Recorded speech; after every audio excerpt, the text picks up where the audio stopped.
Hey everyone! In this video, I'll show you how to build performance scorecards in Looker Studio, step by step, beginner-friendly, and fully updated for 2026.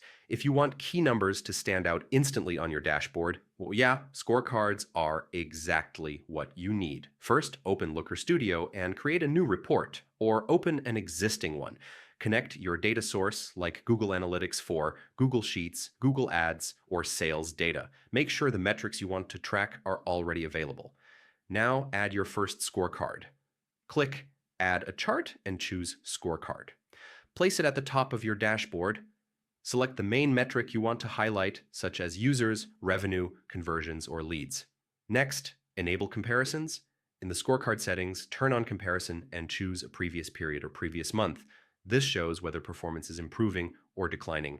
Honestly, this makes scorecards much more powerful. Now customize the design. Adjust font size so the number is easy to read. Add a clear title so viewers instantly know what the metric represents. Keep colors simple and professional. Too many colors can be distracting. To make scorecards even more useful, apply conditional formatting. Highlight positive performance in green and negative performance in red.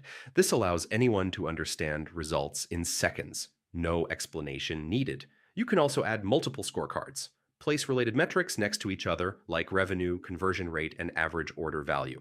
Grouping metrics makes your dashboard easier to scan. Filters help too. Add a date range filter so viewers can monitor scorecard performance over different time periods without editing the report. Before sharing, switch to view mode and test everything. Change dates, check comparisons, and confirm scorecards update correctly.